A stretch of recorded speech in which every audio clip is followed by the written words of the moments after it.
Hey everybody, Jeff Reinhart here, LMP and Lancaster Online. Welcome into the Week 7 LL League Football Podcast, The Huddle, brought to you by Auto House of Lancaster. Thanks for jumping in this fall. Okay, guys, Week 7. Hello, October. Hello, leaves. Hello, pumpkin spice flavoring on everything. Excellent Week 7 coming up. Amazing Week 7. Showdown games all over the place. 3 first place showdown games, Section 3, Section 4, Section 5. A couple of undefeated teams squaring off in Section 3. It's going to be a great week. So I'm jumping right into it. If any notables off the top of my head from Week 6 come up, I'll share. But let's go Week 7 here from the top. There's one 6:30 game this week. Let me start with that one. Souderton making the trip from Suburban 1 League. They're at Warwick. Warriors are dealing with injuries. Oh, my goodness. They've dropped 5 in a row after that win over Cocalico. Now they get a Souderton team that's 6-0. They run the wing T, and they have an 800-yard rusher who's really good, Ryan Sadowski, who just rushed for 300 yards back a week or two ago. School record, single game. Souderton's pretty good, 6-0. Warwick struggling with injuries. I'll go Indians here on the road, coming to Lidditz, but I think they grind out a win. Souderton over Warwick, 6:30 on Friday night in Lidditz. Everything else is 7 o'clock. Here we go. Cedar Crest at Manheim Township. Oh, wow. Crest has been really good, just the one loss. Township, 6-0, 47 points a game, over 400 yards a game. Hayden Johnson, 24 touchdown passes, no picks. Kennel has 16 touchdown catches. Declan Clancy's been running the heck out of the ball. And we talk about Township's offense a lot. Their defense has been equally good, near the top of the league in total Team D. They're turning teams over. They've been a handful. Love what Crest has done, just the one loss. Unbelievably tricky trip here. We'll see if Crest can hang, but the pick is Township. Streaks over Falcons. Wilson at Hempfield. This was a huge game last year. You remember. Hempfield went to Wilson and beat the Bulldogs for the first time since 1900 and something in West Lawn. It had been a long time. But Hempfield's kind of, for lack of a better term, they've kind of hit the skids here a little bit. Lost to Penn Manor last week in the Battle of 462 trophy game. They have 4 losses. They're looking up at the section leaders, and they're looking up in the District 3 6A race. They got to turn it around pronto if they want to make districts. Wilson comes to Landisville. Bulldogs are playing great. 4 wins in a row. Passing attack has been really good. And I think they get the job done here. They want a little revenge from last year. I think they get payback. Bulldogs over Knights. Reading at McCaskey. Fun fact, this is the 101st meeting between the Red Knights and the Red Tornado. 101. They played last year for the 100th time when Reading came back to Section 1. How's that? 101 meetings back into the 1920s or 1910s. Don't recall any of those matchups back then, but wow, 101 meetings between these two. I have Reading circled. They have to go to Tornado Alley, but Red Knights have big play capability. I know they got shut out by Crest last week, but Alexis Alvarado's been pretty good on the ground, and I think they can win some battles up front. So I will go Red Knights over Red Tornado. Non-league game. Comets Fever. Have you caught it yet? Wow. Penn Manor at Daniel Boone. Comets, 2 wins in a row after that 0-4 start. They didn't score until week 4. Back-to-back wins, beat Reading in OT, knocked off Hempfield last week, their backyard rival in the Battle of 462 trophy game. Adrian Smith, 80-yard touchdown run to win it. He had a 92-yard kickoff return earlier in the game. Comets have found it. Talk about a turnaround. Wow. Boone, tricky loss last week in OT against E-Town. Saquon Shakespeare, love the name, scored the go-ahead touchdown in OT, and then he picked off a pass in the end zone to ice that win for E-Town. So Boone kind of licking its wounds a little bit. They're at home, but I'm going to ride the Comets again. They have been so great here the last couple of weeks. I'll go Penn Manor over Daniel Boone. Interesting game here. Conestoga Valley at Governor Mifflin. Mustangs 3-3, kind of up and down a little bit, but their running game's been really good, and they're at home here against the Buckskins, who are 5-1. playing great. Everything just seems to be coming up pocket aces here for the Bucks. They keep winning. They keep finding different ways to win. And this starts a gauntlet for them. They have Mannheim Central and Exeter next. And they would love for those to be first-place showdown games. So the Bucks got to take care of business here at Mifflin. Oh, by the way, Jeff Lang, head coach at Mifflin. If the Mustangs win here, that'll be 50 career wins for him. I have the Bucks circled. I'm going to ride them another week. I'll go CB over Mifflin. Exeter at Muhlenberg. Exeter's been really good here. They're going for 19 regular season wins in a row. Top 5 defensive team in the league. Riley Martinez has been really good at quarterback. Passed for 100, rushed for 100 last week. Eagles have been really good. Muhlenberg coming off a shutout loss against Mannheim Central. Do have a win, do have some weapons, but Exeter is a different animal.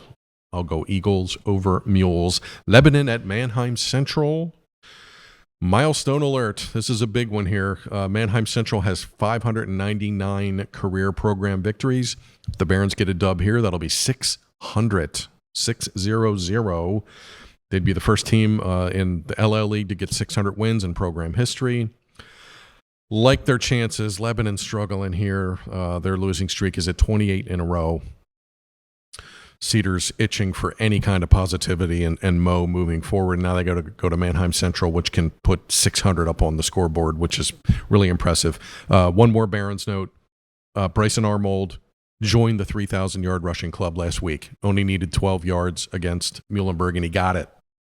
Rushed for 150 and caught 105 yards worth of passes last week. 100 night out of the backfield. That's pretty good.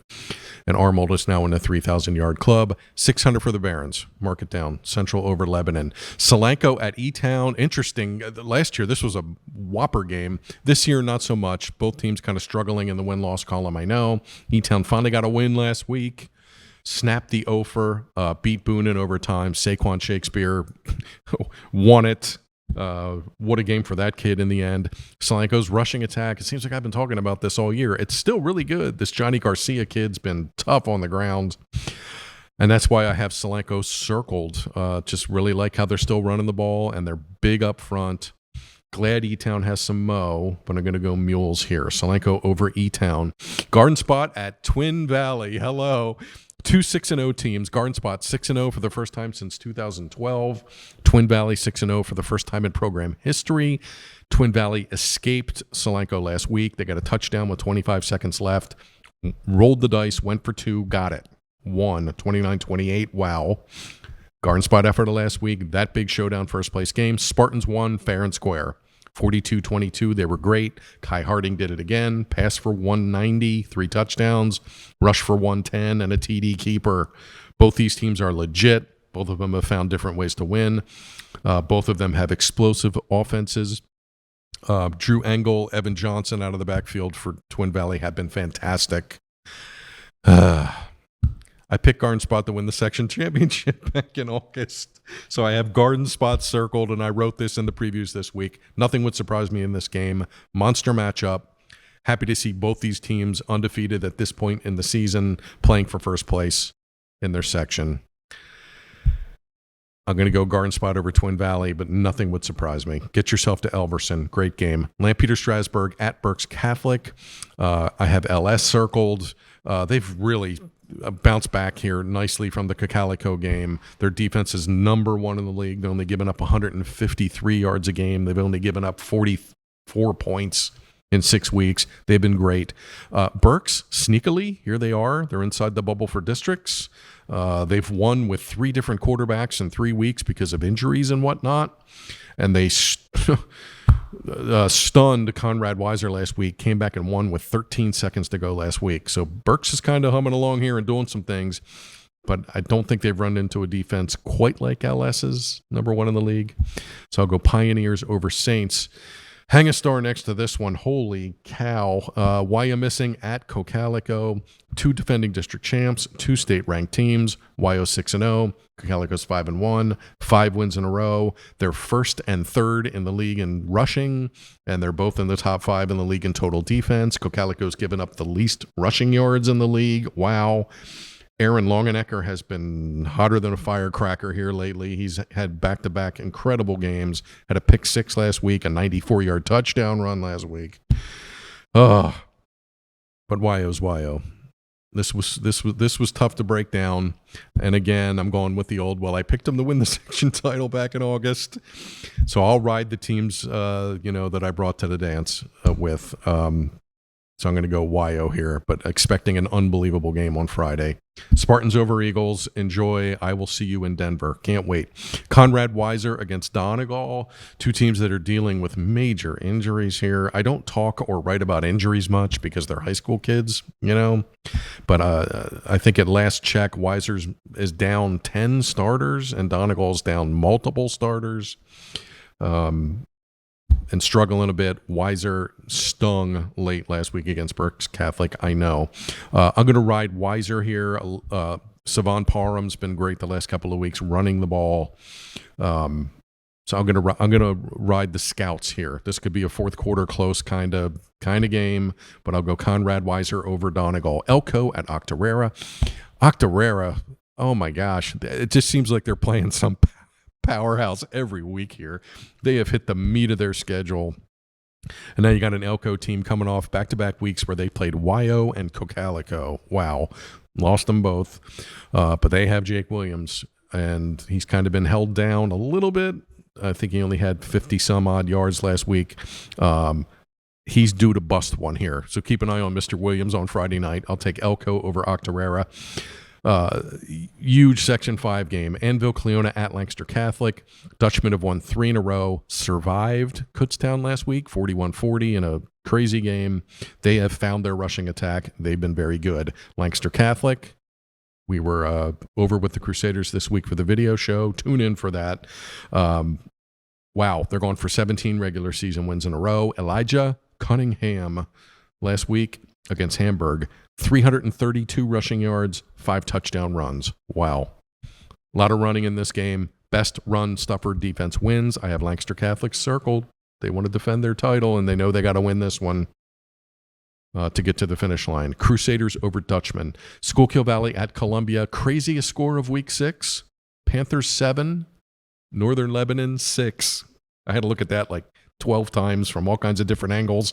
But yeah. Schuylkill Valley survived Northern Lebanon last week, 7-6. So they want a better offensive performance here. We'll see if they can get it cranked up against Columbia, which has given up the most rushing yards in the league. 1 win for the Tide, and they've been herky-jerky, and they'll put up really good numbers one week, and then the next week, not so much.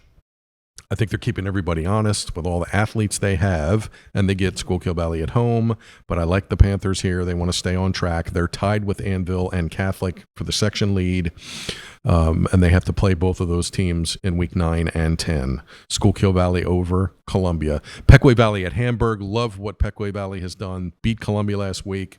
Dante Petershine made a couple of huge plays, blocked a punt, block punt, touchdown return for a touchdown. Pequea Valley's been a pain for everybody. They're just keeping everybody honest, and they have a couple of wins. Good for them. Hamburg, 3 losses in a row, and Catholic put 61 up on them last week. Hearing that Hamburg's getting healthy, Tyler Shuey leads the league in passing yards, 18 touchdown throws. I think they'll have a little more offense here, and they're jonesing to snap this losing streak. Hamburg over Pequea Valley. Last Friday game, Northern Lebanon at Kutztown. Northern Lebanon 7-6 last week against Schuylkill Valley. And the Vikings had a late field goal attempt to get the lead, misfired. And Schuylkill Valley held on at the wire. Kutztown put up 40 against Anvil Cleona, had a shot late, had the ball in the fourth quarter, had a 4th down play, didn't convert, and Anvil Cleona escapes. Kutztown's running game has been really good. Mason Sherry, Brendan Ackley, those guys have been really good. So I'm going to go Cougars here. Kutztown over Northern Lebanon. Saturday game, last one, gang. Ephrata at Fleetwood, Saturday night at 7 o'clock at Fleetwood. It's the Tigers' homecoming game. Anxious to see how Ephrata snaps back after the Garden Spot game last week. They dipped from 3 to 10 in the district rankings. So Ephrata needs some wins here to get in. Fleetwood, great win last week. Rallied from a 17-point deficit shocked Kenderdale on the road Saturday morning, 20-17. Zion Brickle's been great. Mason Musitano had a huge 75-yard touchdown catch last week to help beat Kenderdale. So interesting game. I have Ephrata circled. I think the Mounts get back on track and do their thing. I was impressed with them last week, even though they gave up 42 and didn't get the win against Garden Spot. But Ephrata can do some things. Mounts over Tigers. Okay, quickly. Souderton, Manheim Township, Wilson, Reading, Penn Manor, CV, Exeter, Central, Solanco, Garden Spot, LS, YO, Weiser, Elko, Catholic, Schuylkill Valley, Hamburg, Kutztown, Ephrata, Week 7 winners. Okay, that's a wrap. I will see you Friday night in Denver for the Wyomissing at Cocalico Showdown. Can't wait. That should be fabulous. Appreciate you tuning in, gang. Trying to wedge a lot of stuff into this. I hope I got a low in there for Week 7. Fantastic week. Loaded with showdown games. It should be fun. Enjoy the Week 7 games. Thank you, Auto House of Lancaster, for the sponsorship. And I will talk to you guys soon. Thanks for turning in.